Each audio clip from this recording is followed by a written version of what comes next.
All right. Hi, everyone. Thanks very much for joining us. This is our Imperial College London Academic Integrity in STEM Student Research Conference. Just a little bit of background before we really start going properly. Let me just make sure that everyone who needs to come in can come in here. But just to give you a tiny bit of background about the module, this is just an idea of what we have been covering. But essentially speaking, then this is an interdisciplinary module. It's available on the I Explore STEM scheme at Imperial College London to second and third year students from across the whole institution. It's running for the third time this year. We ran it for the first time in autumn 2020 during the pandemic. We ran it again autumn 2021. And we're running it now in the 2022-2023 academic year, but it is ended up in the spring term. So that really is where we're at with this. Let's change the terms.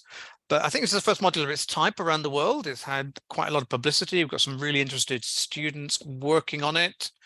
And just an idea about some of the things we've talked about this year on the module. We were very pleased to have Sandy, Dan, Kit Messenger with us as guest speakers, talking about work they're doing on proofreading and academic integrity. I suspect Sandy will join us when she finds the slightly edited link that I've sent around to join this, because we are recording. We had Krish Mahar, who's been doing some work with me about contract cheating on Reddit. He presented some of his work, so another undergraduate student doing work in the field as well. We looked at some of the work from previous students. So that was a prize-winning project on contract cheating in computer-aided design from last year. And I should thank Turnitin for supporting the event and providing sponsorship and providing a prize for one of the groups today. And then I guess the biggest change, along with the type of research we've been considering this year, has been looking at artificial intelligence. So really an emerging area. It's March 2023 now for this. But when we first started, ChatGPT had only recently been released. I've been doing a bit of research in this field, so I had things to talk about, but it has really exploded. And we have Lee Stott from Microsoft with us, who is going to be here for some of the session today as well. And he's been, I think, very involved with some of Microsoft's work in this area, because it's been a busy day in terms of AI, but that is all still to come. We could talk about that for a long time, but I don't want to take anything away from really what the focus is today, which is going to be on our students. And so we're celebrating the work of undergraduate student researchers in academic integrity, because students are our partners and we don't always get enough time to allow them to showcase their work to a wider audience and to talk about everything they've done. Now, at the same time, of course, for our students here, then we quite appreciate you doing this as part of a module, and everything won't necessarily be as fully fleshed out as a formal research paper, but do think about the opportunities that there are to present things externally as well and to take some of this work forward. We're really pleased to have you involved in the academic integrity space. So here's our running order. We've just a very brief welcome, which I've done as much for the benefit of people watching the recording of this as for the people live, because the students, I suspect, know what is going on, and you've been able to look through the various material. We've had live online sessions, pre-recorded sessions, no shortage of papers to look at. And then we've got 3 presentations from the different groups, 2 of them very much about artificial intelligence, because quite frankly, that is the theme of the year. But 2 different approaches. I've seen a bit of the work as this has gone through, but I deliberately haven't looked at the final presentations, because in theory, I do have to assess them as well as part of this, but that's only a very small part of the process. But also, I want to give everyone the opportunity to share their ideas, particularly in this field. And we'll also look at the plagiarism, challenge which is still with us and which is unlikely to go away in the academic integrity space. And if anybody wants to have a bit of discussion, we have time for that at the end. So I hope everybody is excited to be here as I am. Thanks to you all for joining. I will stop sharing my screen now so you can see everything. Great.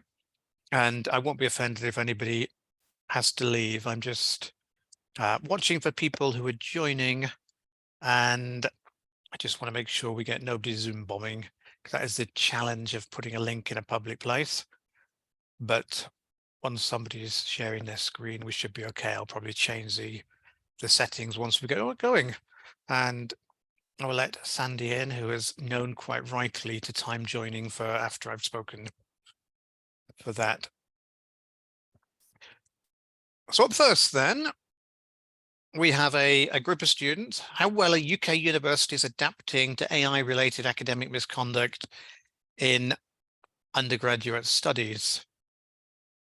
So if anybody from that group would like to kick things off, we've got around 20 minutes for the presentations there.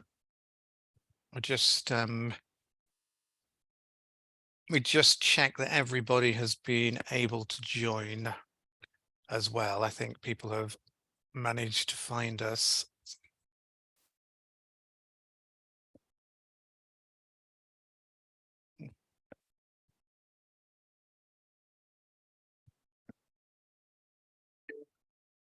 Right, so hi everyone. Here's up first then.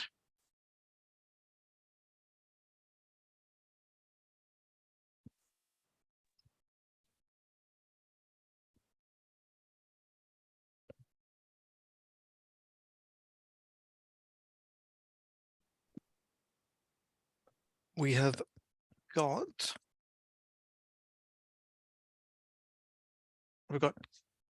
Quinley, Jolie.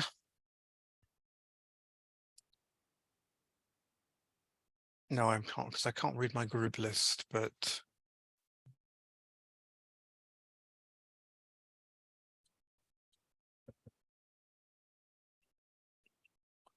all right, so do we know who is going to start things off for our first group of the day?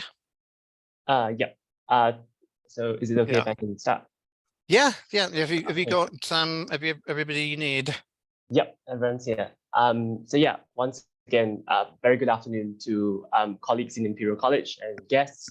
Tonight, our group will be giving a short presentation concerning the research that we have conducted in the area of how well UK universities are adapting to AI-related academic misconduct in undergraduate studies. And as many are aware, ChatGPT has become a buzzword, not only in the news, but also within academic communities themselves, especially over the past year. And what's most impressive about the software developed by OpenAI is not just its general capabilities as a chatbot, but the fact that 2 months after its introduction, it has actually garnered over 100 million users worldwide. And it is this level of present popularity that has caused the relatively obscure topic of AI tools to become so popular and so widely known. And as a result of this boom in awareness on the use of artificial intelligence tools, news outlets like The Guardian have been integral in helping the masses to grasp the rather rapidly emerging field, because as the headline of the article shown here puts it, the emergence of AI is exciting, but also potentially scary too. And obtained from Google Trends, we actually collated some of the weekly interest ratings of specific topics and keywords over the past 12 months from mid-March last year to end of February this year. And the trend data shown in this graph further makes the point apparent that at the point of inception of ChatGPT on 30th November last year, a sharp rise in interest in both the software itself and artificial intelligence as a topic and keyword were actually seen. And it's evidenced through the maxima which actually occur recently in early February of this year. And now critically, it's important to note too that AI has also been quite a topic of interest even before AI tools became incredibly popular. And this is seen in the historical data with the scores hovering above 40 for AI as a keyword and around 25 to 30 as a topic, which shows a consistent level of awareness of its capabilities and potential. But then, as you can see, the spike in interest definitely can be correlated to the publicly accessible inception of AI tools like ChatGPT. Now, unsurprisingly, ChatGPT has been the tool that has garnered the most publicity by the media. But in fact, there are more AI tools readily available out there. And there's a database that actually allows us to appreciate that, called There's an AI for This. And it categorizes and collects the different types of AI tools available on the internet. And as of Monday, this Monday, it was actually reported that there are now 2,469 AI tools useful for 578 different tasks. And though it's difficult to put a concrete number on just how many tools there are, we've listed some of the common ones here, covering AI writing and code writing tools like ChatSonic and Copilot, to translation and research services like Bloom and Elicit. Of course, from the type of tools that I've cited on the previous slide, it actually becomes really apparent that the education sector would likely be the greatest affected by the introduction of these said tools, and that is actually most certainly the case, especially with respect to assessment within higher education institutes like universities. AI tools have been of great concern because of their potential to promote academic misconduct offenses such as plagiarism and contract cheating in an age where a good portion of students' learning and assessments are conducted online and asynchronously. And it's not just specific to a single field. Across the board, from humanities and social-based subjects like economics and law to even STEM subjects, the use of AI tools have been found to be efficacious in not only passing exams, but also in providing help in essays too. And this has therefore spurred conversations concerning how assessments can be better planned to account for this and how to deal with AI tools in light of academic misconduct. Now, a 2021 review by Holden and colleagues concerning academic integrity in online assessments mentions the use of a comprehensive framework called the fraud triangle, which describes the three elements required for cheating, namely opportunity, incentive, and attitude.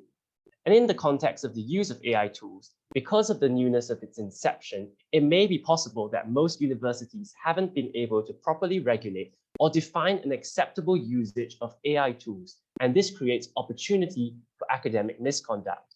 Additionally, because of the ease of use and access to these tools, incentive is created for their usage because of how powerful and wide range their use can be. Finally, the attitude students have towards AI tools is strongly influenced by the university and individuals' department's responses to its inception, and statements, guidelines, and policies which provide vague definitions and a lack of hardline definitions can actually reflect a lack of urgency by universities towards the management of AI tools, and this can create loopholes for its misuse and potentially promote a cavalier attitude within student communities towards its usage. Therefore, the response by universities is a crucial and pressing issue because of the potential created for academic misconduct, as per the three aforementioned elements of cheating, because of the ability it gives to compromise the originality of work submitted, affecting the way students learn and threatening the quality of assessments in testing students' understanding of core content. And this therefore gives the project its basis and applicability in today's educational landscape. Right. Building up from what Stephanos mentioned, we decided to embark on this project with three main aims in mind. Firstly, we want to determine the readiness of UK universities to manage academic misconduct related to AIs. And then we also want to understand how universities define such related misconduct, whether either in its policy documents or online student guidance. And in the end, we also want to identify if there are any gaps in the specific terms and definitions of those misconducts. Next page, please. Yeah, so in order to obtain a representative sample, we used the top 50 universities in our studies based on the 2023 Complete University Guide League table. We collected policy documents and student advice guides from their websites over the period of the 27th of February to the 5th of March, making a keyword-based refine search within Google as the start point to identify any relevant sources of data from each university. We first used keywords like academic integrity and misconduct in the initial rounds of search.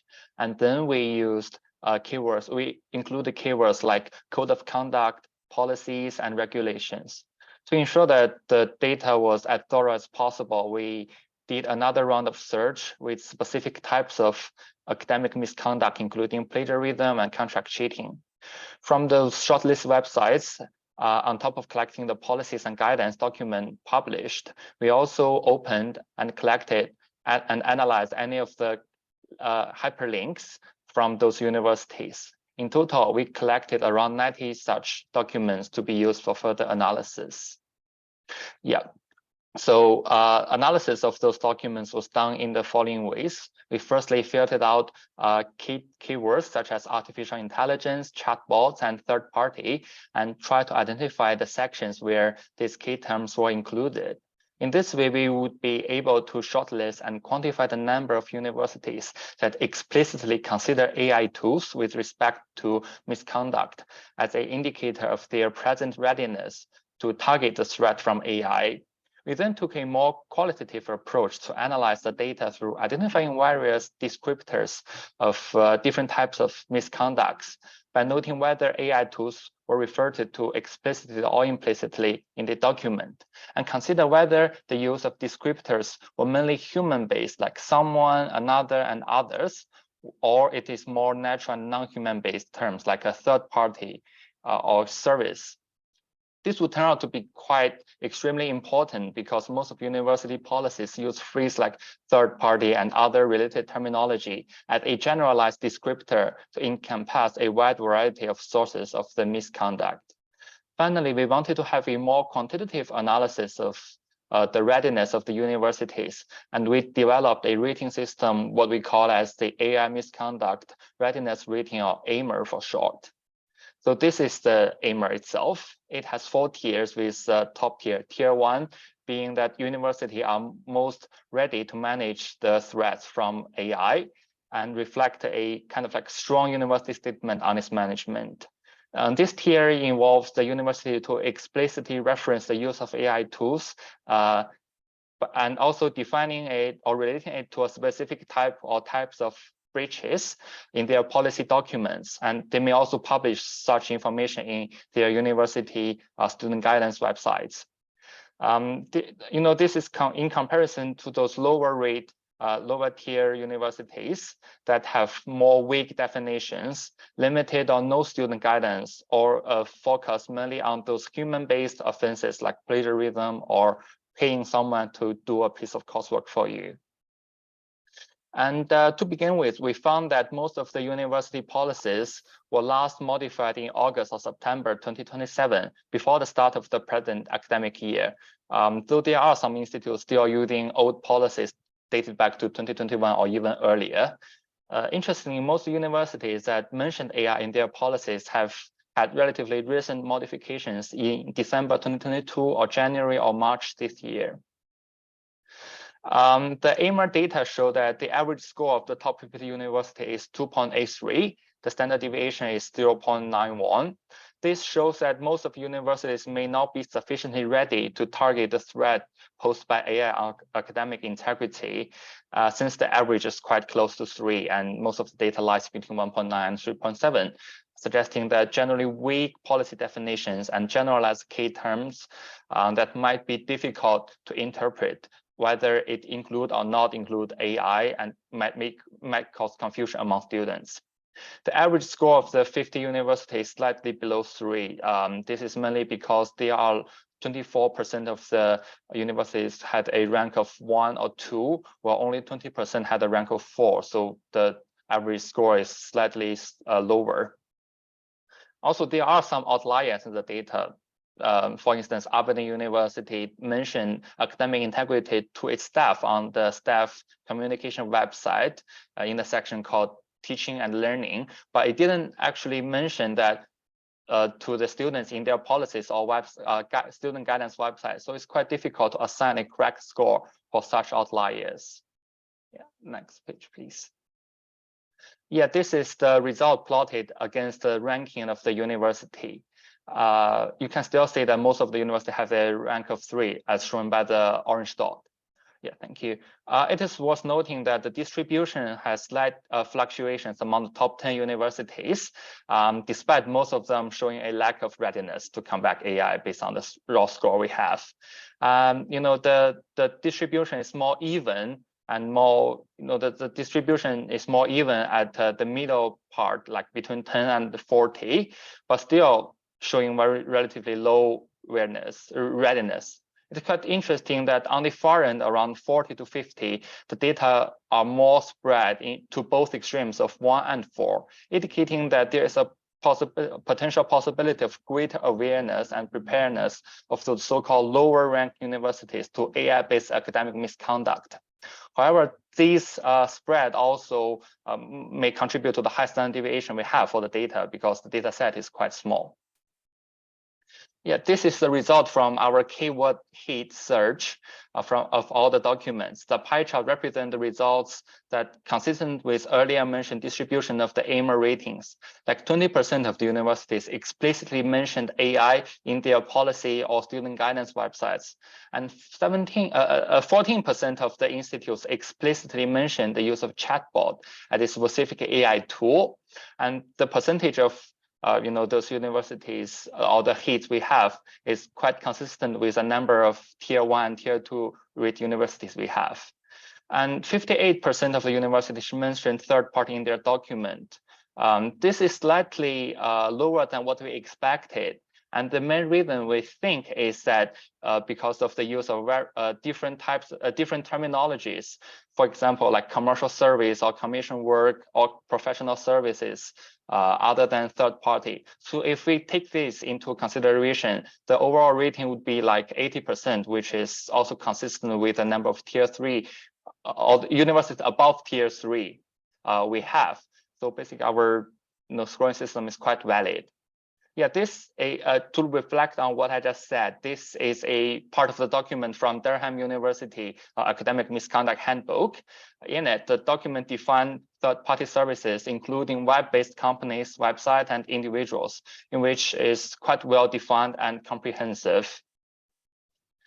So to conclude, we found that a good number of universities categorize AI-related academic misconduct using similar definitions, classifying them as related to contract cheating through the specific mentioning of third-party software or ghostwriting services.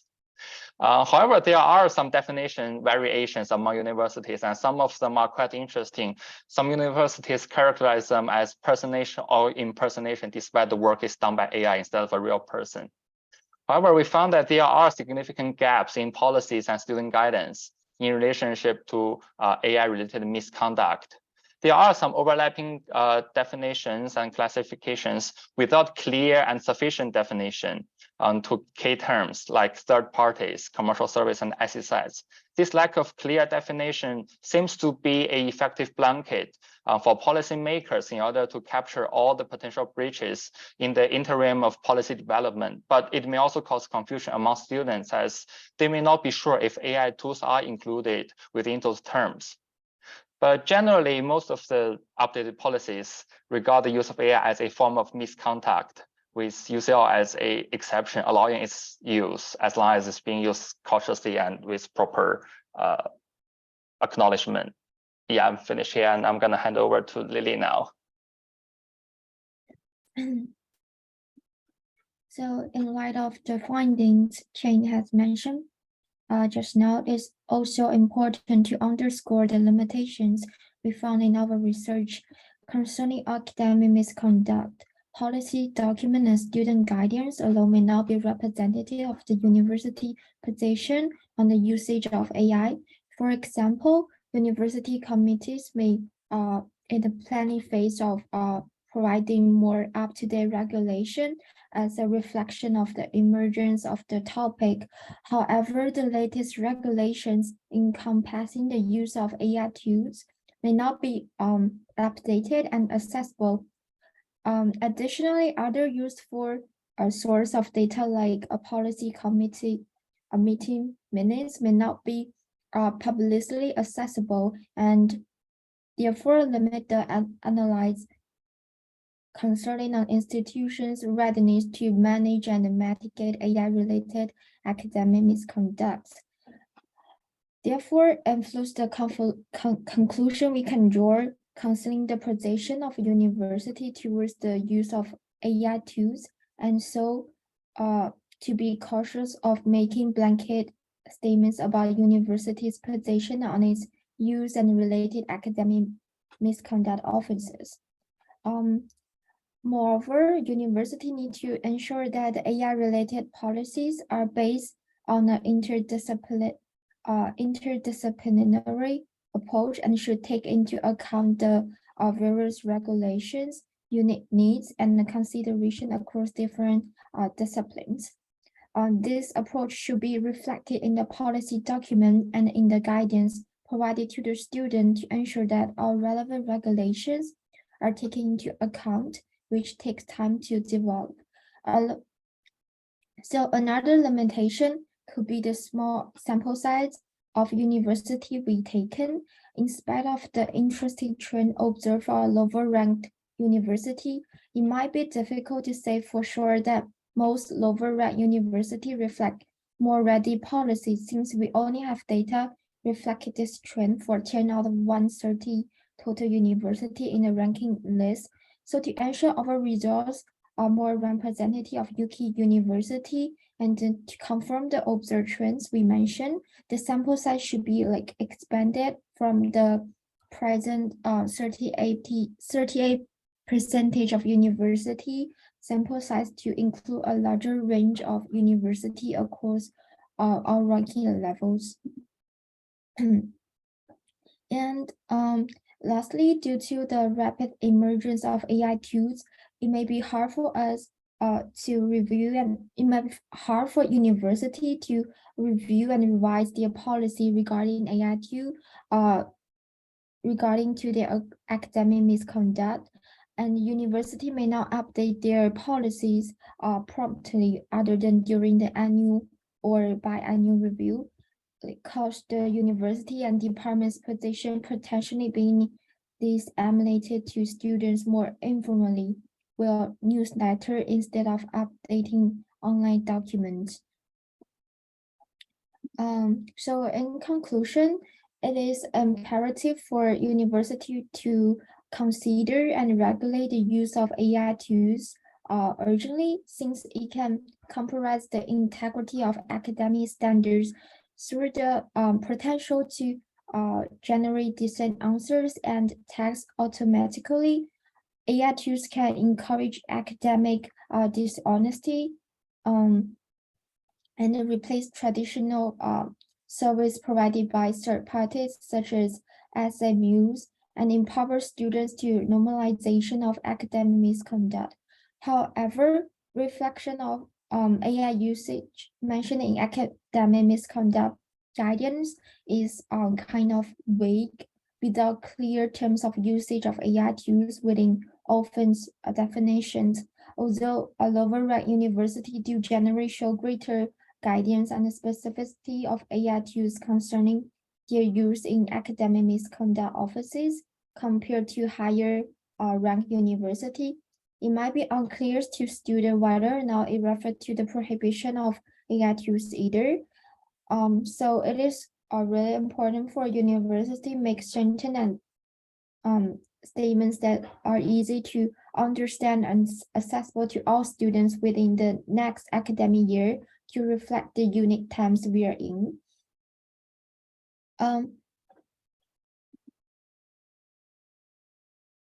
As a topic, the study of the readiness of the university to manage and mitigate AI related academic misconduct is a rich field within which currently lacks pre-existing literature.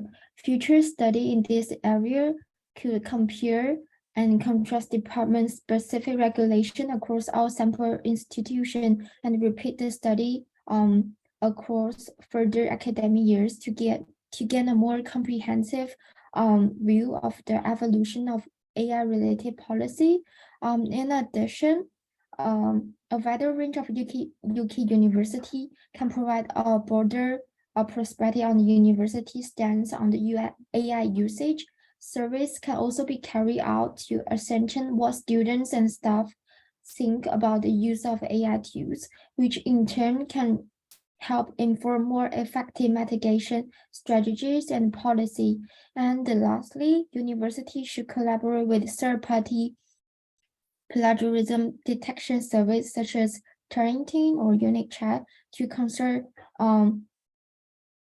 to build up an understanding of how AI-generated text can be better detected and how this may inform more holistic regulations and the guidance planned by institution. So thank you for your attention, and we will now, you can ask for the question about our presentation. Okay, thanks very much. We'll give you a virtual round of applause for kicking things off with a very interesting presentation. So if anyone has any questions, we've got a few minutes in the chat. Yeah, everyone's waving. We now have a general question. How did you deal with the challenge that university policies are being updated so quickly in this area?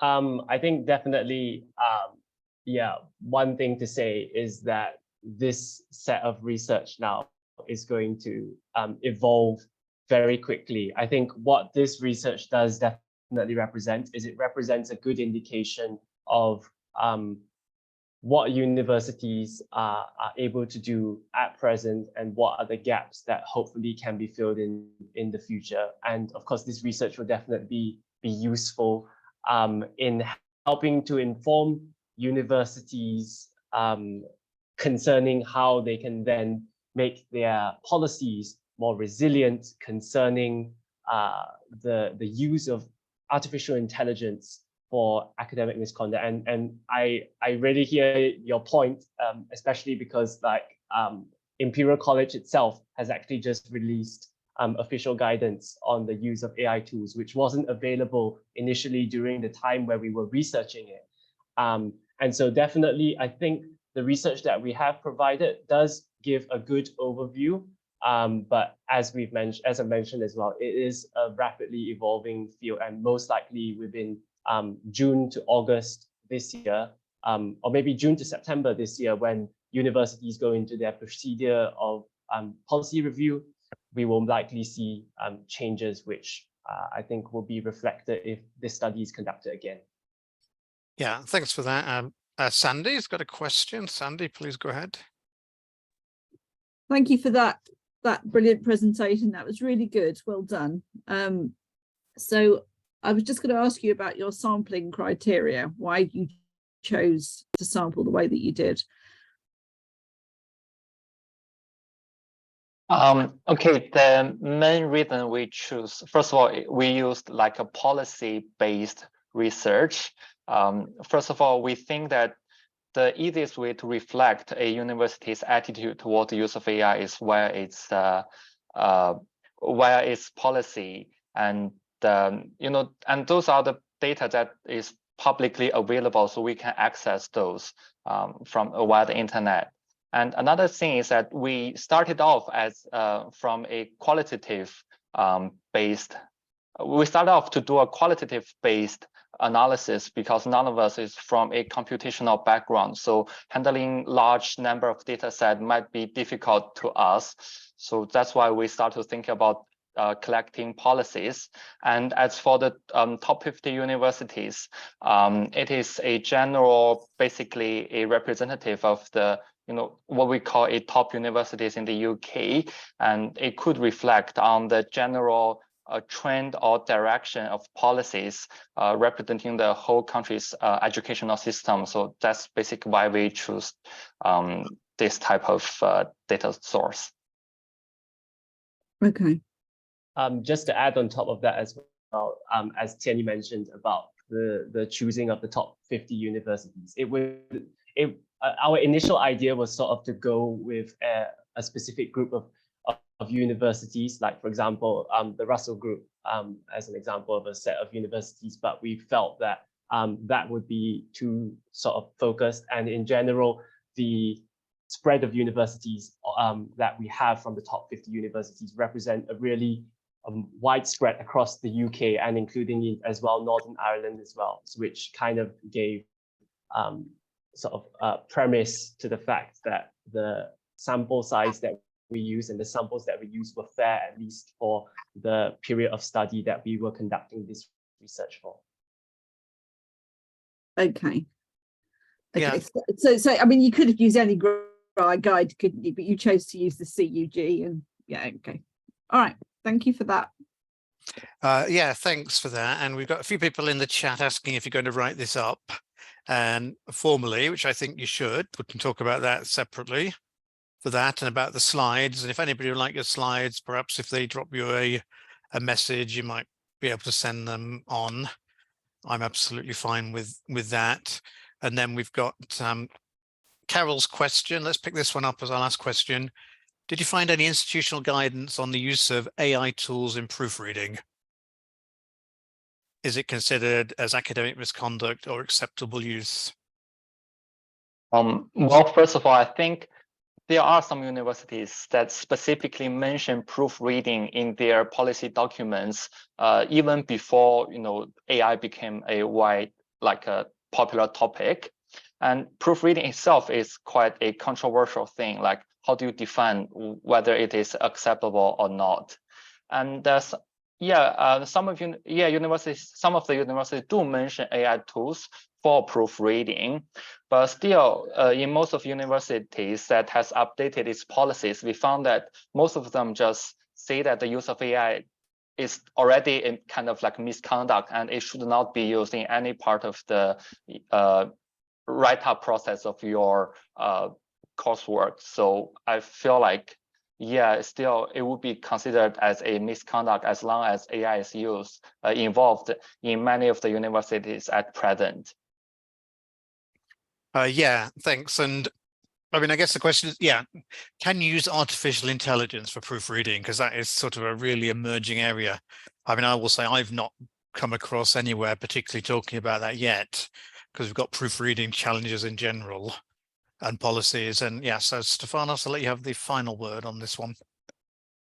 Yeah, I just wanted to add as well that the fact that definitely it's an interesting topic because AI tools can be really useful for proofreading, especially now with like the introduction of GPT-4, which just came out, which is more flexible. But I would say that in terms of university guidance, it's still very much focused, as Tianyi mentioned in the results section, to contract cheating offenses in relation to the use of AI as a third party.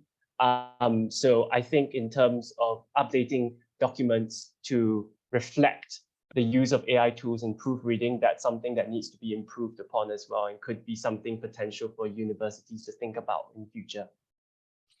Yeah, thanks. And a virtual round of applause to all of you again. And thanks for everyone who's just joined us. Apologies for anybody who, a bit of confusion with the Zoom link. And we also suffered from a bit of Zoom bombing earlier on, which caused a bit of confusion. So I've had to restrict some of the permissions from people. But that's a note to me not to post links on the web. But we will move straight on with our second group of the conference here.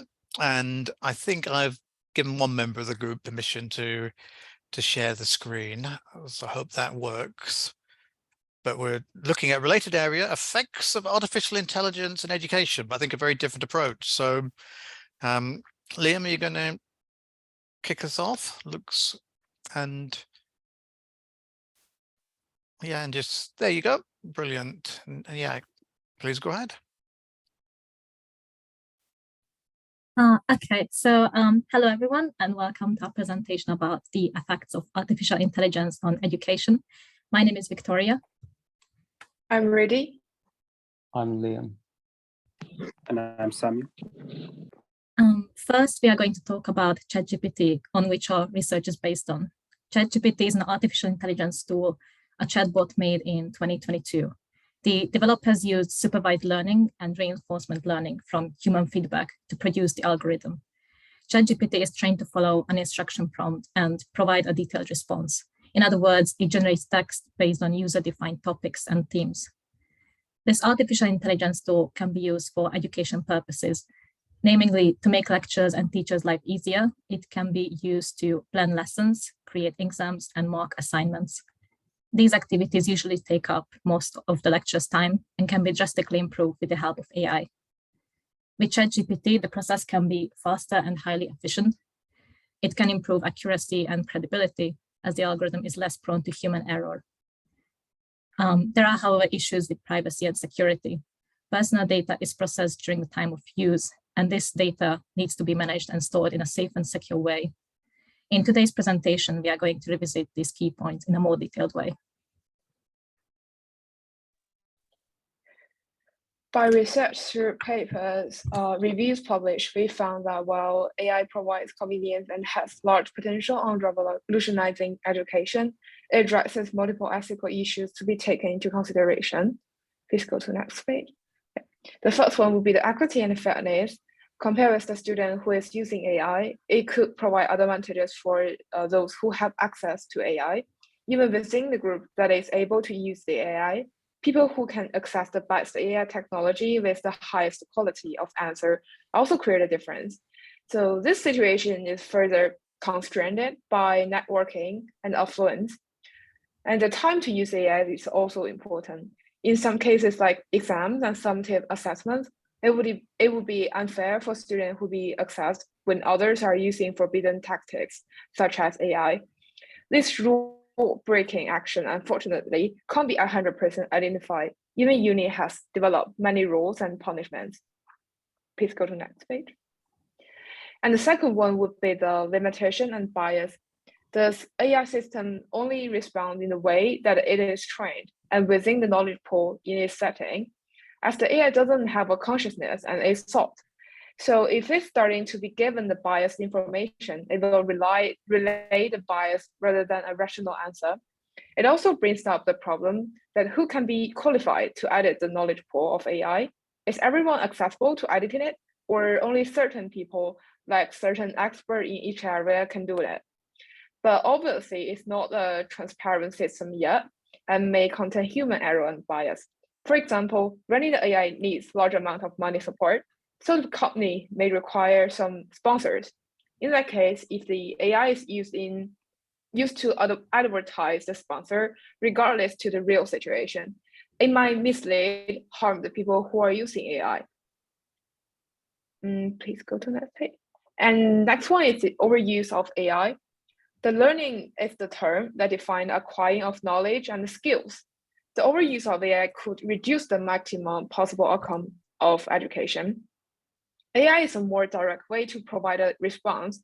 As a result, the student may over-rely on the AI rather than develop research and analyzing skills. It may reduce the critical thinking and creativity. It also decreases the socializing and emotional study of students. There are also some students who suggested that they can't get any insight when they're trying to use AI to solve their problems. And please, next slide. And next one would be the privacy problem. There is a recent technology called intelligent computer-assisted instruction. The goal of ICAI is the development of the instructional material that analyzes students' performance in order to develop a personalized tutoring strategy. This would help to educate the student in the most suitable way and acceptable way for them. And to some extent, they can kind of help to improve the education system. However, this leads to a problem with privacy and data collection in using AI. As students using AI to research, it's a medium that could collect much different information, either personal or general. This data can be potentially analyzed by analysts to use for commercial activities. For example, producing the statistic of the top research topic can give a suggestion for the education company to provide the services with the largest demand and to achieve their highest possible profit. The other concern in the misuse of data without the consent of students.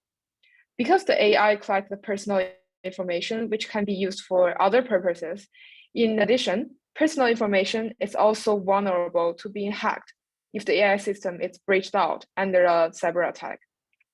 And we saw that the Imperial response, next slide, please. And we saw that the Imperial responded really quickly with the update of AI. We can see Imperial is making effort to protect the privacy of students while trying to make the most of their well-being and maintaining fairness. In a nutshell, AI is definitely a great supporting tool in education, which provides a more direct, detailed, efficient, clearer, and even can be more accurate way of education. They also raise concerns about privacy, equity, and the potential for over-reliance on technology. To gain the most of the study, we had to use AI in a more balanced way rather than relying on it completely. And there are also multiple aspects that need to be improved, including higher privacy protection, a guarantee of resources of data, and possibly more legislation that can further help on this. Next, my groupmate Liam will introduce his task of the AI on making exam question and the marking ability. Thank you. In order to put into practice the AI on exam work, the ability of ChatGPT to create, answer, evaluate, and mark questions was determined in the following way. ChatGPT generated one question each on history, mathematics, and chemistry. The questions and answers generated were tested as per the 6 criteria below.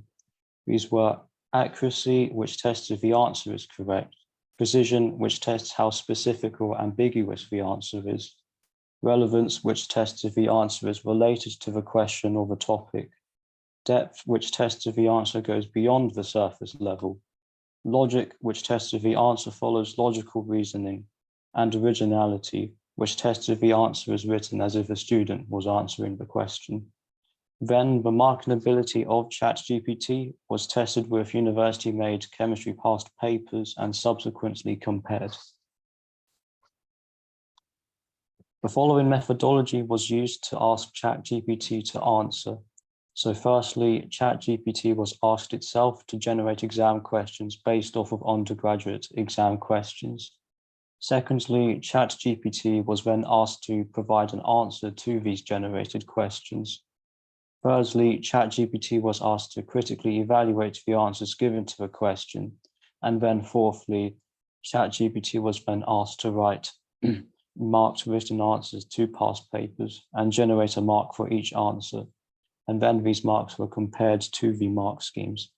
Note that ChatGPT was not able to answer questions that requires looking at a figure, and it could not draw diagrams or mechanisms in its answers. And so ChatGPT was prompted in every post in order for question generation, answers evaluation, and marking to be optimal. As shown in this example slide, ChatGPT was prompted to first generate critical thinking questions which were appropriate for undergraduate students. From this generated question shown, ChatGPT was then prompted to answer the question it devised for the respective subject with the specific instructions on the structure and the form of the response. After this, ChatGPT was then prompted to critically evaluate the positive and the negative points of the answer. And so, in general, for all responses, the language ChatGPT used was straightforward and it followed natural language patterns.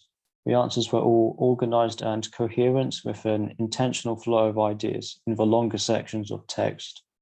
And so firstly, for the history question, it was based on the French Revolution. Its accuracy could not be determined since subject experts are needed for this. For precision, the answer was detailed and specific. It was relevant to the topic at hand and goes beyond the depth of the question asked. The answer follows logical reasoning and was phrased as if the student was answering that question. And then the mathematics question was based on integration. The answer was not accurate since ChatGPT stopped partway through and could not get to the answer. This also meant that the precision could not be determined. As for the method, it looked relevant to the question asked, and the answer was in-depth, showing detailed workings and explanations. Each step was also logically justified. However, the originality could not be determined since the answer was calculation-based and not language-based. And so these results were expected because ChatGPT is a language-based AI and not a mathematical solver. And then for chemistry, the chemistry question was based on the synthesis of a drug molecule. The answer was accurate and correct with high specificity and so high precision. It was relevant to the question asked and answered what was beyond what was asked for in a logical fashion, and it was answered in a student-like writing style. From these results, ChatGPT is best suited to making and answering questions that are less mathematical-based and more language-based. And then for the ability of ChatGPT to mark exam questions, it was tested 3 times each with 3 questions, and its average mark was recorded and compared with the actual mark given to each question. As shown, the average mark deviates significantly from the actual mark for all 3 questions due to the lack of overlap of the error bars in the bar plot shown, meaning that ChatGPT does not mark these questions correctly to a high standard. However, the AI mark is in the same general area as the actual mark. As a result, it seems that ChatGPT is more useful as a general marking tool before a human marker goes over and gives an exact mark. This may save time marking while still maintaining an ethical practice. I'll now pass on to Samuel, who will discuss his research.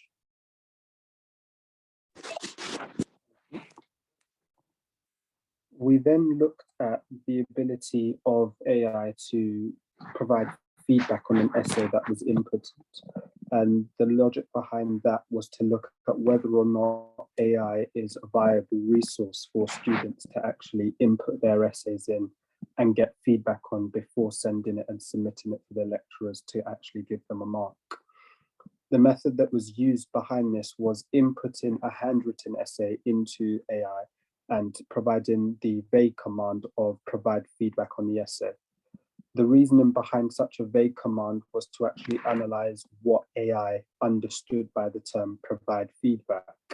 And the reason why a handwritten essay was used was to remove any sense of bias, because we didn't want AI to construct its own essay and therefore already have points to provide feedback on. The feedback that AI then provided were given in 4 points, which you can see on the slides. The first point, provide more context, was in regards to an example that was used within the essay, and ChatGPT picked up on that point and said that that evidence should be expanded and further explained. And actually the context of that example should be given as background to help strengthen the essay.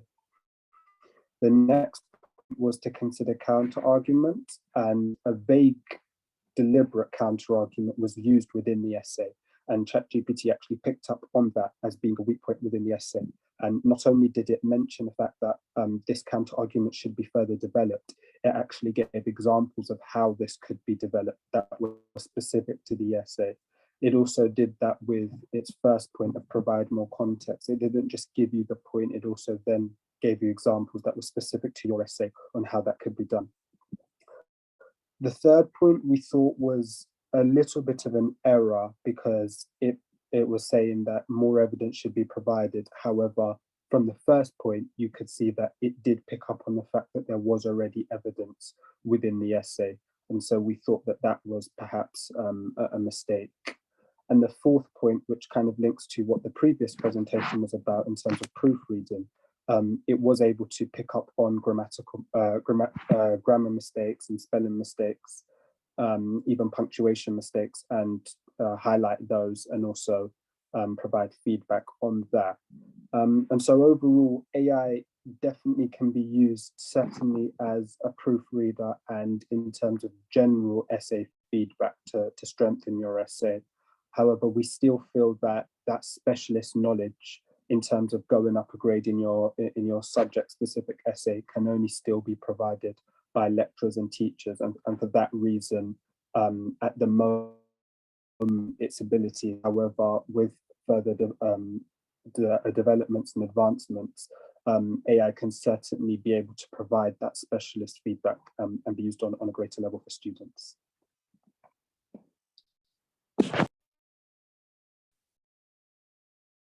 In summary, artificial intelligence is a great supporting tool in education. It provides a more direct, detailed feedback while also maximizing efficiency, especially with regard to time. It can be a helping tool for students, like proofreading assignments. On the other hand, in its current state, it cannot be fully used just yet because of potential issues with privacy, would need careful management and future improvements, as well as not over-relying on technology and use it as a supporting tool rather than a substitute for human intervention. Thank you for your attention. All right, well, thank you very much. Virtual round of applause to you all here as well for that. And I guess you can stop sharing now if you like. And we'll go to questions. So you did lots of little studies about different aspects of ChatGPT, and I appreciate that this is technology that's updating all the time. So I've got a couple of methodology questions. So first one is about the marking of questions. So how did you determine, you got marks from ChatGPT, but how did you determine what the marks should be for those questions? Oh, essentially, I took past paper questions that already had mark schemes with them.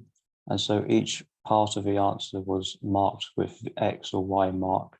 And then I would give an example answer that would include some points but not others. And so ChatGPT would try to give the same mark as would a normal examiner. Okay, yeah, interesting approach. And were they all degree level questions? Yeah. Yeah, so they've been fairly tough, I imagine, as it was working on. Yeah. And yeah, so you also did you sort of looked at the feedback.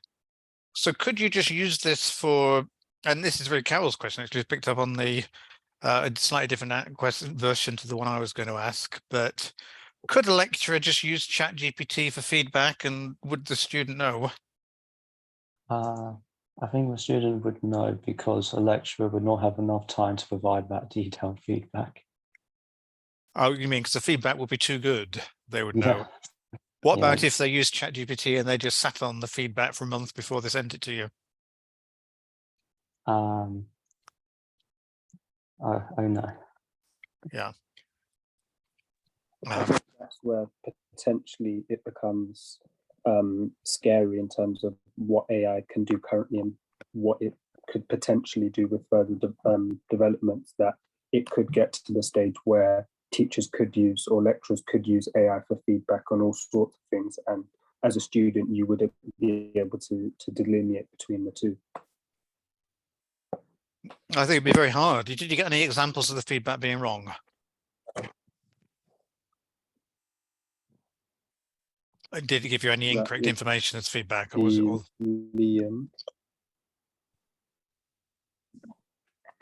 So Samuel, you're breaking up a little bit. Yeah. Yeah, no, I think we've lost. No, I think we lost you there. So maybe we'll come back to that question. Your connection, I think it's your side rather than mine, because I can see everyone else moving for that. But we've got Professor Michael Draper with us. Hello, Michael. And yeah, so when you guys pick up on a couple of points in the chat then, as a student, would you use ChatGPT to get feedback before handing in work? And would that be a good idea?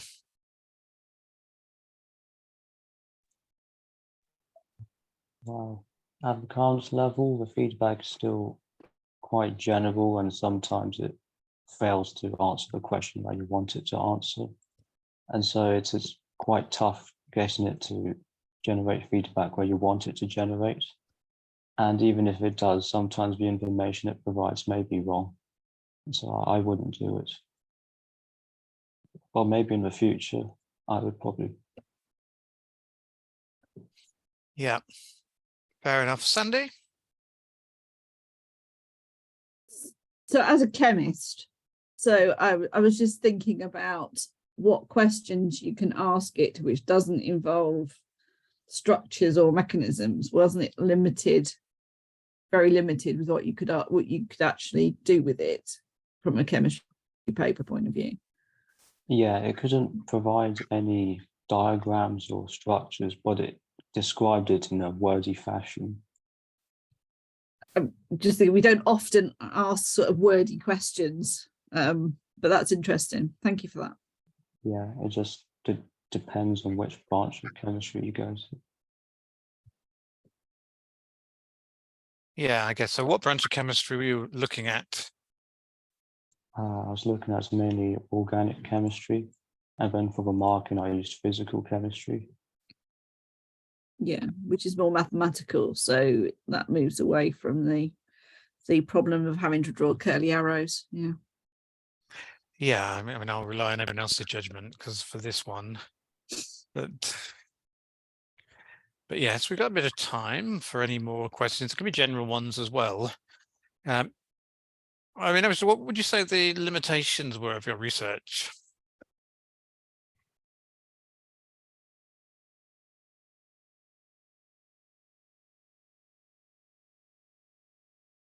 Or was it all absolutely perfect? Yeah, I'd say one of the limitations was getting the AI to generate what you want it to generate. Often it misconstrues what you want it to generate, and so it may answer a different question to what you want it to ask. Yeah, so you have to know when the answer is wrong or when you have to regenerate an answer to get an alternative. And do you see any of the, so there's lots of limitations at the moment, but as we all know, GPT-4 has just been released and there are many changes. So which of these limitations do you use in terms of the tools do you see going away? I believe it can now describe what's shown in pictures, and so maybe it can answer questions that uses diagrams from this point onwards. Yeah, so it's definitely something that people need to test out. And if you wanted to, because I guess it's not a limitation as such, but one thing that you would do to take this research forward is you would increase the scale, and you'd have, you might test.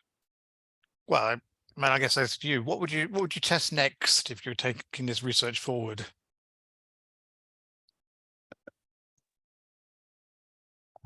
I'd probably test just how much mathematical content you can put into a question before it's not able to answer it.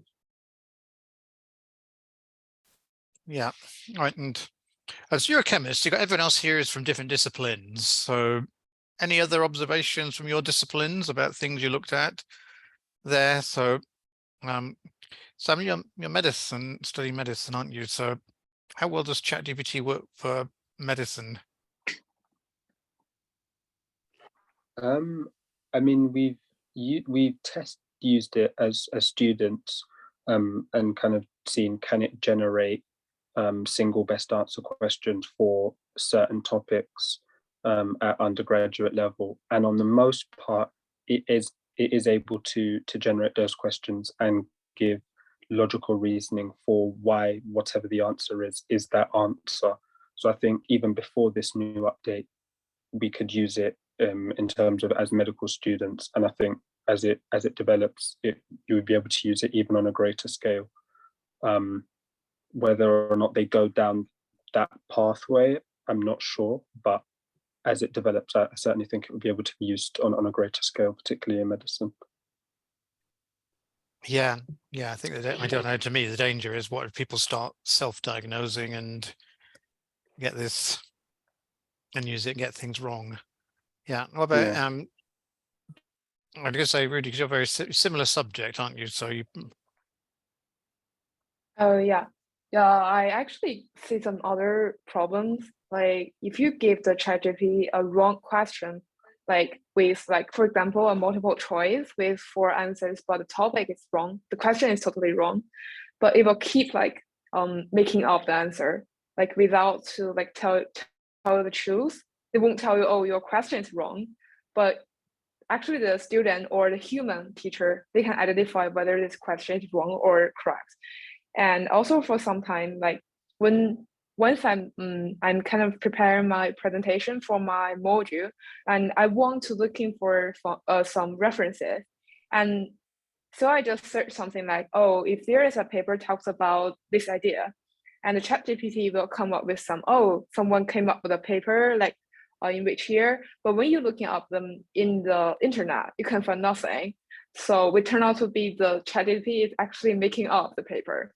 So I think ChatGPT has a problem that it won't always tell the truth, tell the fact, which is really not a good thing. And actually, it has to be updated all the time because all the institutes are coming up with different paper, different idea, and technology is improving all the time. But there's a knowledge limitation, not knowledge pool for the AI. So you don't know the newest knowledge or newest idea from the science aspect. Yeah. Thanks very much. I mean, Victoria, I guess we'll give you the final word then about, as someone in computing, about ChatGPT, if there's anything you'd like to say. Yeah, so usually ChatGPT is good for essay questions in general.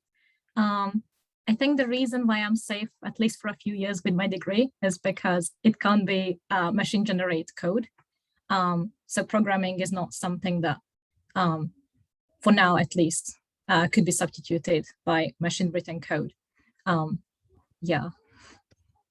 Well, I mean, yeah, or I would say the machine written code is not good enough to substitute a human at the moment, as opposed to you can't get machines to write code at all. But my experience is it writes code that is very buggy and lots of problems. Yeah. With that, yeah, and I think you need to understand things. Anyway, that is me going off at a tangent, as per usual. But thank you all for that. Another bit of interesting research. It's really great to get your insights about this as students as well, especially as we've got a Microsoft representative with us for that. So thanks, everyone.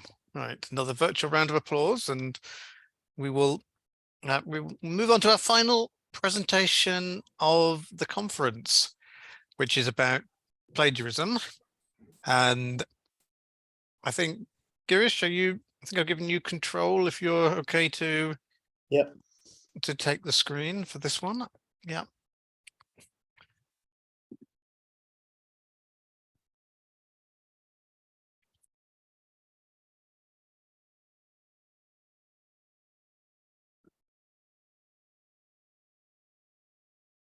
That's all good. So we're talking about the factors that change university students' understanding of plagiarism.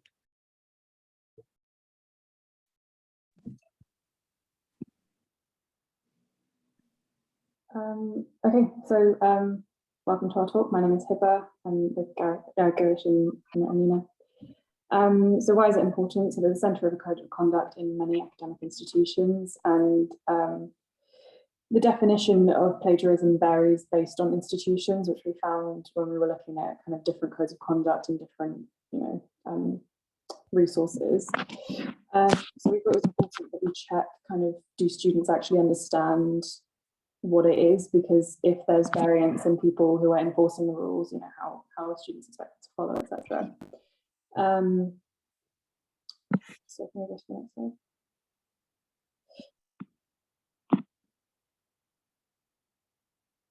So these were a few verbatim definitions of plagiarism from some institutions in the UK. So Oxford, and Stanford, apologies, and Imperial. And they generally cover vastly similar kind of ideas, but in terms of looking specifically at words which may or may not constitute an offence or not, it's important when it comes to these kinds of things, and they do differ. So we've kind of highlighted the specifics that they included, but I mean, for example, Imperial's definition was relatively short if we're just looking at the size of text that we're looking at compared to, say, Oxford. So it was just interesting to see the difference and the variation when, you know, it's kind of just thought of as, you know, plagiarism is plagiarism, but it's not necessarily black and white. So in terms of the methodology or research, we picked two main methods. So the first one was a survey within Imperial, and they involved the question on the right-hand side. And we used these differential factors at the start of the survey to ask them, for example, if they're home or international, their ethnicity, and then the other factors. And then these are the exact questions that we asked the students to complete in regards to plagiarism. And then the second method we used is a literature review on specific differential factors we thought may be significant, which we'll see later. And in the survey we used a scale from 1 to 5. And 1 was strongly disagree and 5 is strongly disagree. And on the next few slides, you'll see the results that we obtained. So this is just screenshots of the survey. And this is, yeah. So for the research method limitations, I mean, obviously the time frame for the research was quite limited. So we only had around 2 weeks by the time we'd come up with, you know, what we wanted to research, to put it together and then obtain data. So it was difficult to get responses, especially considering that, you know, people are moving into exams at this point. So people weren't really that keen on answering surveys. So we also may not have found the best papers previously published, given, again, the time frame. Many studies that we looked at had several hundred students' opinions and feedback, if not more. So due to our limited time frame, again, we only received 20 responses. And that also, you know, was another limitation, as the study group was very small, and so the demographics displayed were also limited. So it was difficult for us to extrapolate much. And in addition, the areas that we decided that we wanted to focus our research on were quite broad. So, I mean, we each kind of looked at a different demographic, but due to the limited sample size, it was difficult to get any statistically significant data from that.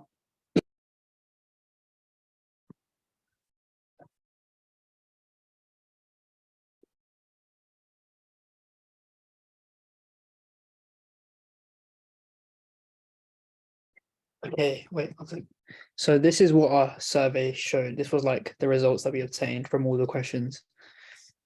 And we'll be zooming into some of them later for specific topics. So in terms of home versus international students, I did a literature review on this. And so what I realized from reading a few different papers was the concept of plagiarism was different.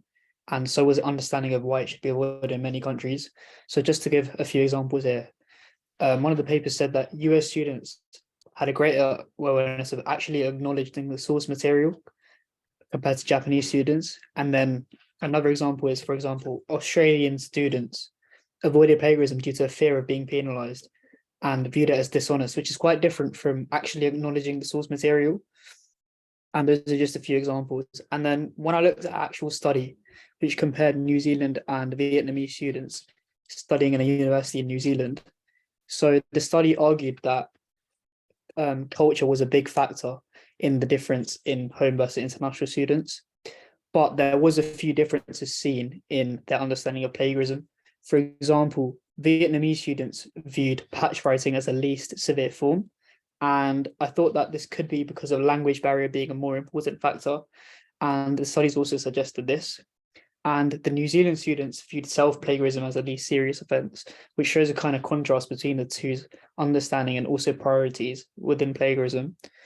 And this was also suggested to be due to the style of prior learning being different. So Vietnamese school students valued memorization, whilst New Zealand students valued critical thinking, which shows why they could have different understandings of plagiarism and their thought process would be different between it.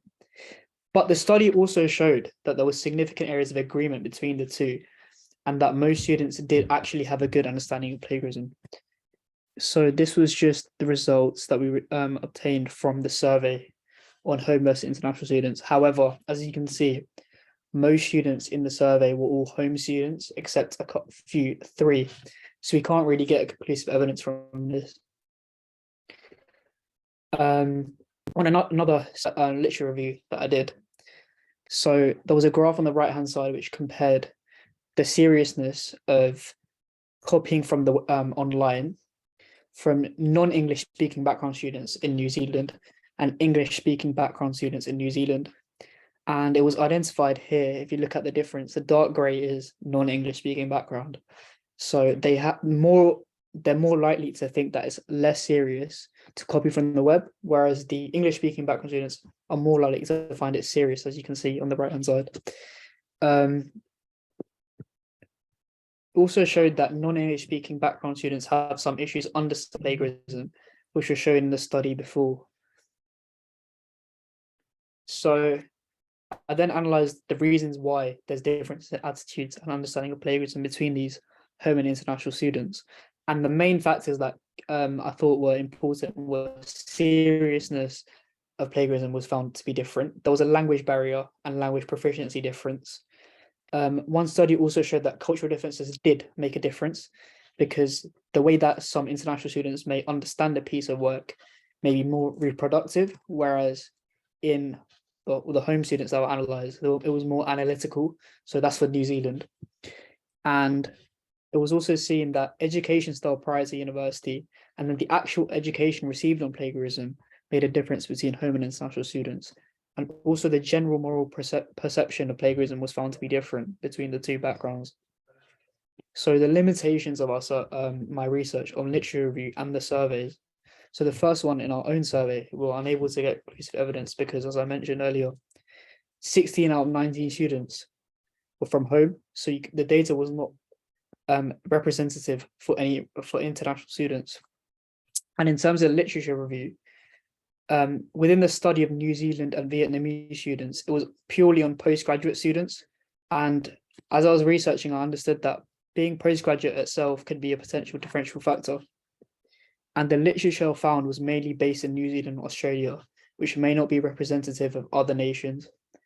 And also, they grouped the international students as non-English speaking background, but that in itself is quite vague and a limitation, because the international students could be different in their understanding in plagiarisms themselves, and that could be broken down and explored further.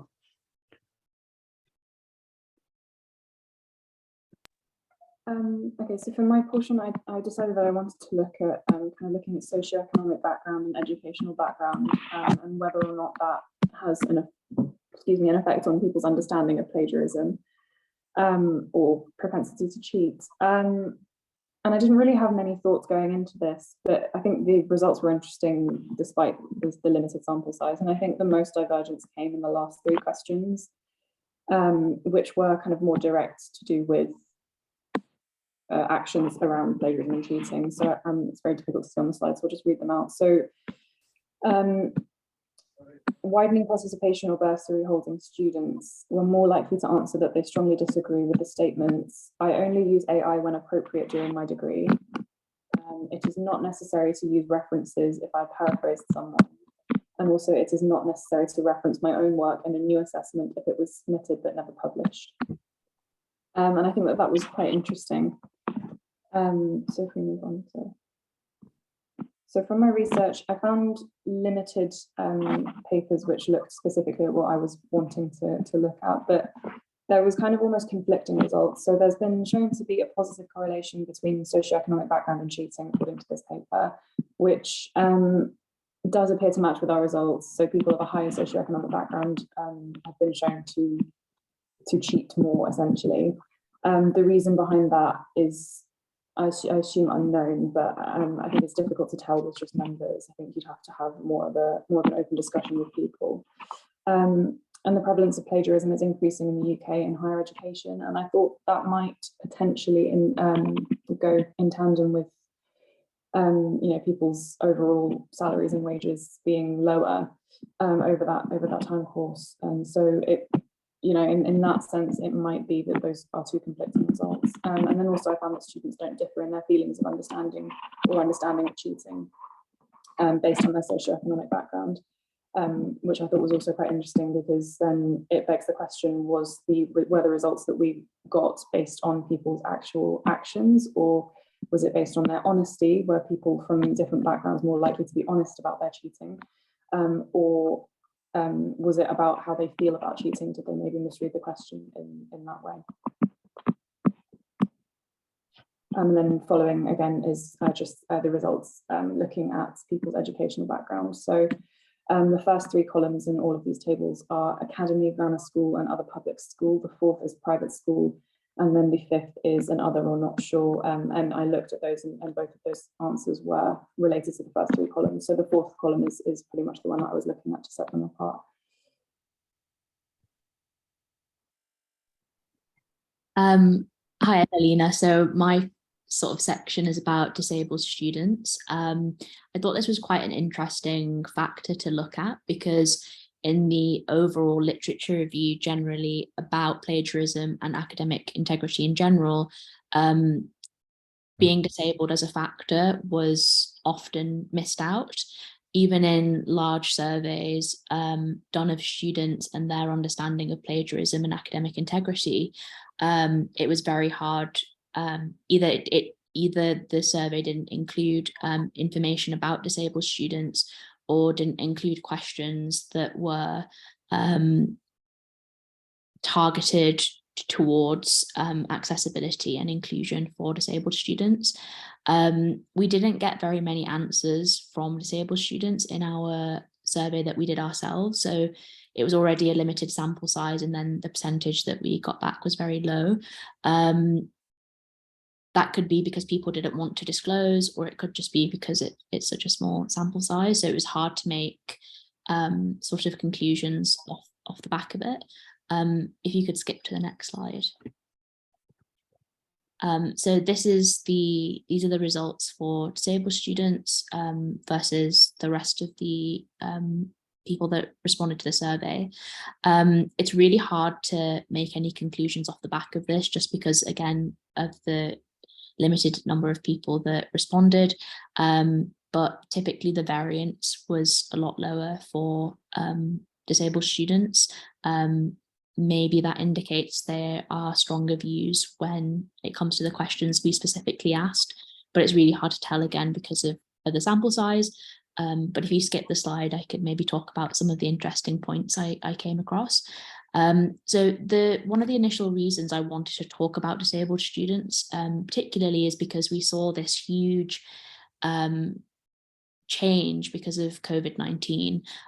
Disabled students went from sort of being in person, maybe lacking adjustments, to overnight everybody going online and using technology, which research has shown that works better for disabled students, to work from home and to have and use that technology.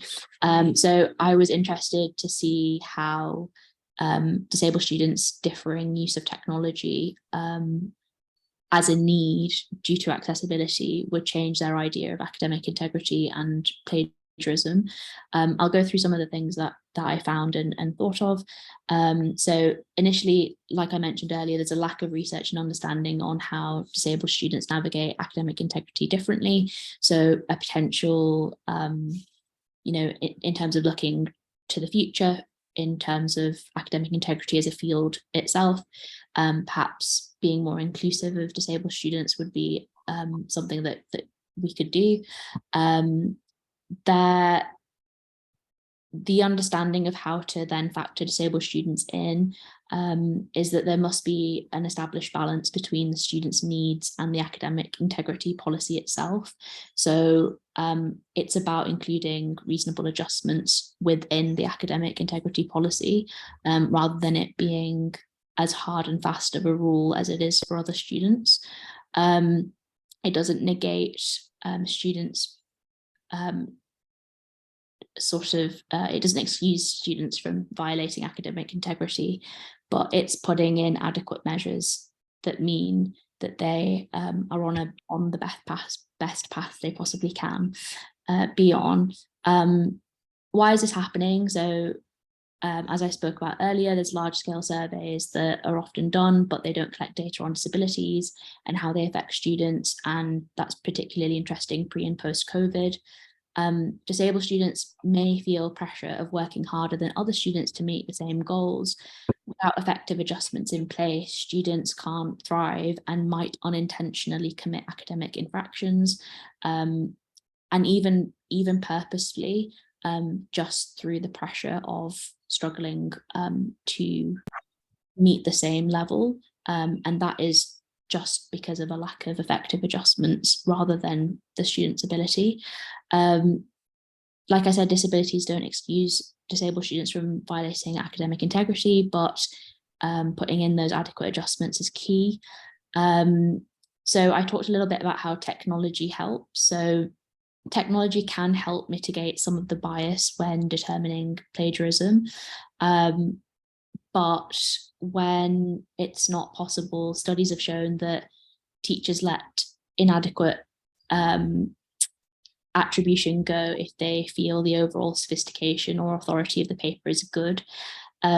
Essentially, they were stricter about citing rules when the sophistication or authority was weak.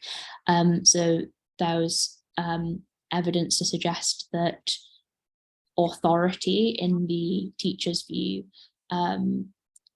was going to students that they felt were from more powerful groups.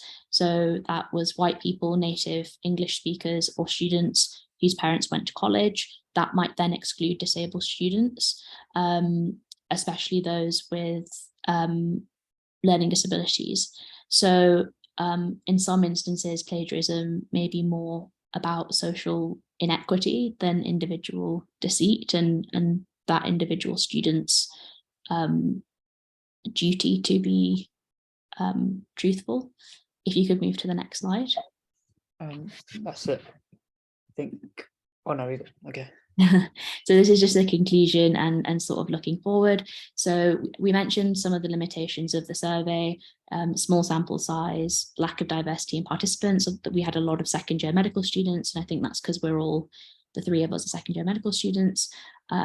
We could increase the scale of research and compare the different factors to find correlations, and that would be easier to do with a bigger sample size. And then I've just made a few points based on the different topics that we've talked about. So perhaps creating a more universal understanding of plagiarism and breaches in plagiarism would help with an understanding of current differing views. So that's sort of thinking about the home versus international students issue. Addressing the gap between socioeconomic background and plagiarism. So understanding this link between why, because I don't think we're quite sure why students from higher socioeconomic backgrounds felt more open to plagiarism.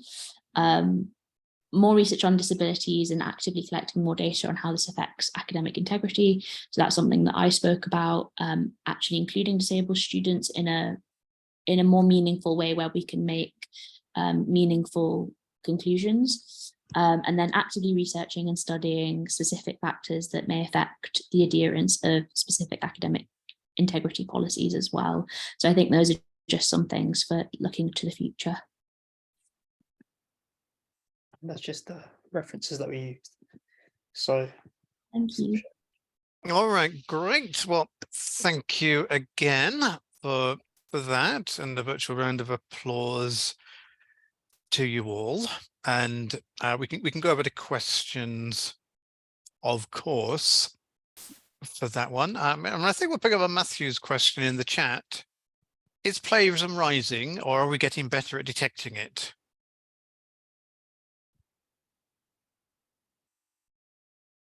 I know that's a bit of an open question, but interested to hear your views. I mean, I saw that question, Jane. I think it is both. I think it's also a really difficult question to answer because of the nature of cheating and plagiarism. I mean, a lot of instances of plagiarism are accidental, and instances of cheating are meant to be difficult to detect. So it's difficult to tell which is actually happening, or if it's both. Yeah, it's an interesting question. Yeah, thanks. I know you're in a very busy week because I think you're out on placements at the moment, as I can tell by the by the background, which is definitely something that keeps you busy. I mean, are there any, being medical students, is there anything about plagiarism in a medical context which is different to plagiarism in general?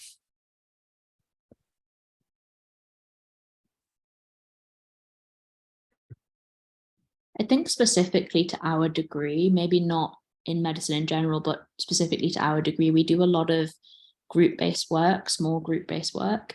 And often we have to refer back to previous work we've done.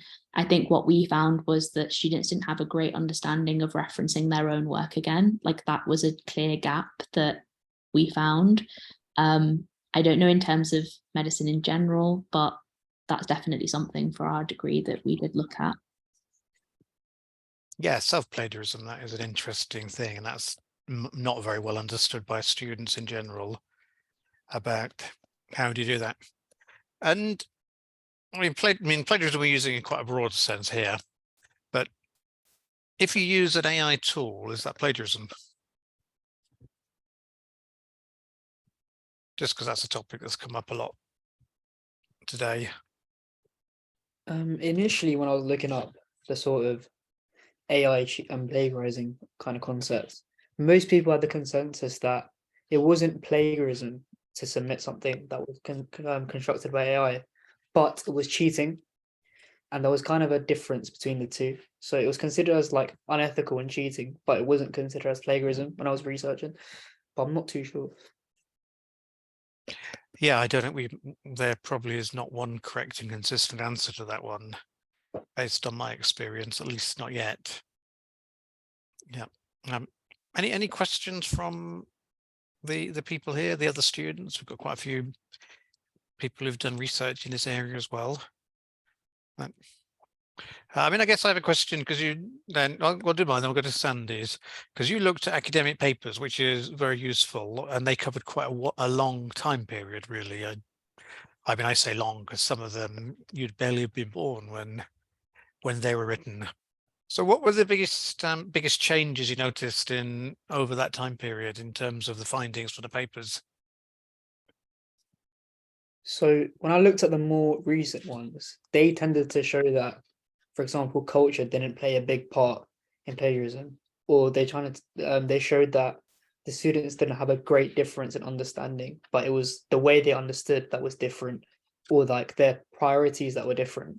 Whereas when I looked at the more older studies, it kind of highlighted that they had a lack of understanding of plagiarism. So they understood you shouldn't copy someone, but when it came to the more complex ideas, in the older papers, it was less understood. Whereas in the newer papers, I think the home and international students understood them to an extent. It's just they had different mindsets and priorities towards it.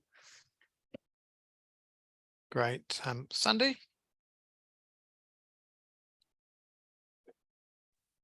So I'm quite interested in sort of the reasons that you chose to do something like this. This must be completely out of your normal regime of how you're assessed. So isn't a lot of your assessment sort of fact-based, presumably? You're looking at a case study, aren't you, and saying that, and looking at, I assume, is that right? So what was your, you just, I mean, for it to not specifically about your assessment, is why did you find this something different, or was it just, it's just completely in the way that you're assessed? Because I would have thought you don't write loads and loads of essays, or am I wrong? I don't know. Is that right?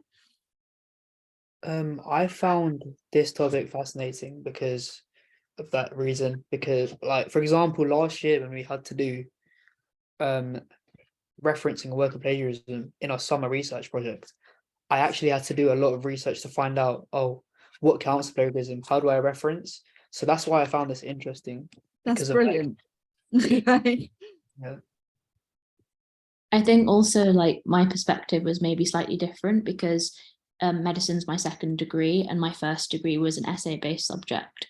So I did history and philosophy of science. So it was kind of drilled into me in my first degree, and then coming on to medicine, seeing the disparity of knowledge in terms of stuff like plagiarism was quite interesting.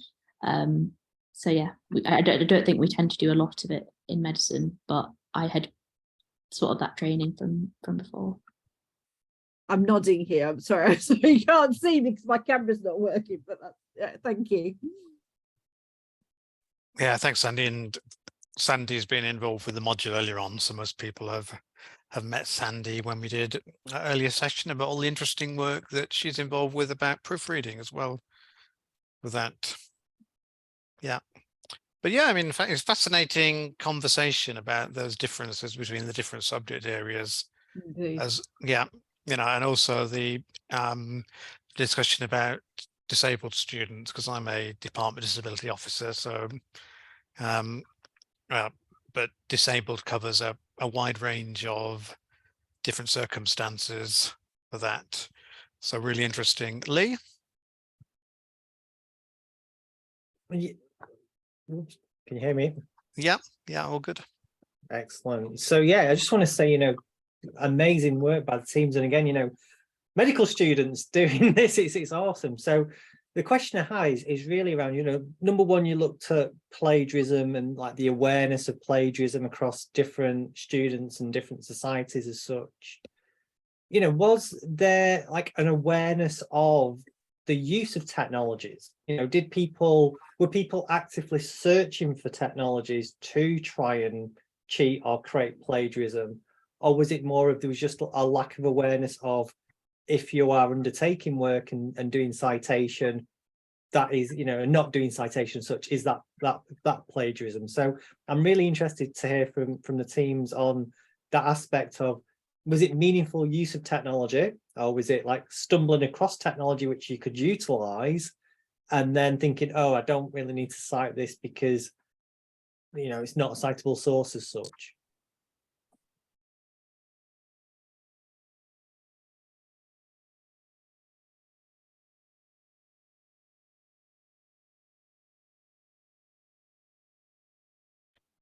Yeah, or was this just such a new area that you'd not had that much time to consider it?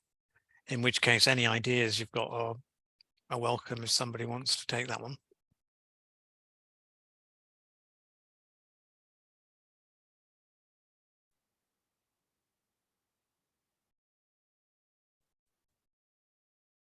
Well, you've thrown them completely. I've thrown them, haven't I? So it's as part of the research that you did, you know, did any of the teams do like user group studies or interviews with students on your courses or other courses, or is this very much based off the internet in terms of research findings? Well, we have quite an open brief, don't we? But yeah, so what did you do, Girish? So in terms of the did he ask about AI or did he like, what was the exact question? So the question was about, you know, in terms of the references that you used and the facts that you came to in the findings, was that based off pure internet-based research and literature research from yourselves, or did you undertake any surveys with fellow students or students in different countries, etc., to build a basis of that understanding? So in terms of the home and international students, it was mainly literature-based work, but we did do a survey within Imperial to see how much they understood the Imperial set of plagiarism rules. And I tried, because Imperial has a lot of home and international students, I did include that criteria, but I received 16 responses from home students and 3 from international. So I couldn't receive any conclusive evidence from that. But we did a survey, but if I maybe for next time, a limitation was we didn't receive any much from international students. So maybe next time, if I actually actively interviewed students, I may have got more international responses, considering it is a quite international university. Yeah, and Thomas has said, you know, these projects, I presume, are 6 to 8 weeks in length, so there is a finite time period for people to respond and for you to then undertake the analysis.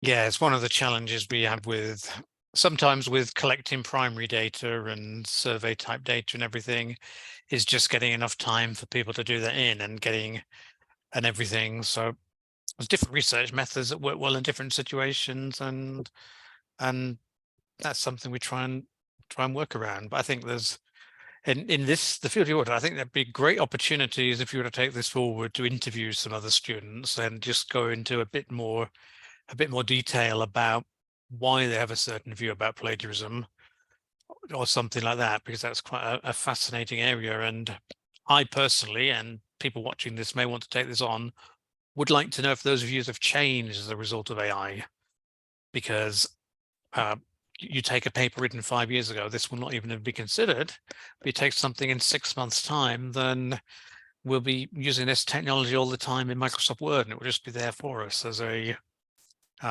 as something we have access to by default, not even an extra add-on to that. So exciting time. This module next year, I think, will feel very different with some of the things that are going on, and education as a whole might feel very different. All right, so let's finish the discussion there in terms of the presentation. So thank you once again. And yeah, great work from all three teams who've presented today. I mean, if anybody does want to bring anything up in general or anything while we're here, then feel absolutely free. We've got most of the students still here for that. I know your question there, Lee, might have been aimed at anyone who wanted to answer it as well. So that is absolutely fine. Yeah, so I was just going to say that, Thomas, if anybody, from any of the other teams, because I know there was a great variety of work that was undertaken, had like any insights from users, that would be really useful. And the other one is, I'm really interested from your perceptions of both educators on the call and students on the call of, what are your big concerns about AI? I'll be honest, my key focus is about responsible AI. So AI is great, but it's about how are the ethics, the trustworthy, the transparency of the AI that is implemented. And again, so I'm very interested from everyone's perspective. So, what are your big concerns of AI? Not just from a teaching perspective, but just what are your overall concerns from an education perspective?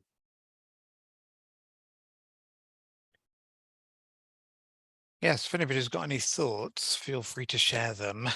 I mean, you may not want to have that discussion right at this minute, I appreciate, as we are recording, but the other option will be that momentarily we may stop the recording just to bring everything to close, and then we're all welcome to stay for a minute there. But I think, so I think it's maybe a good point to just bring the official part of the conference to a close, and to say thank you once again to all three teams for some really fascinating presentations. Lots of work I think you could take forward.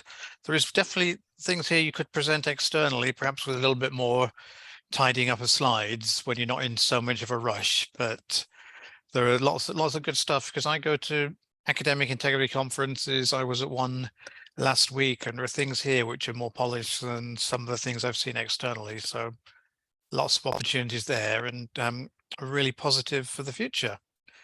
So thanks once again, and I look forward to hearing more from everyone.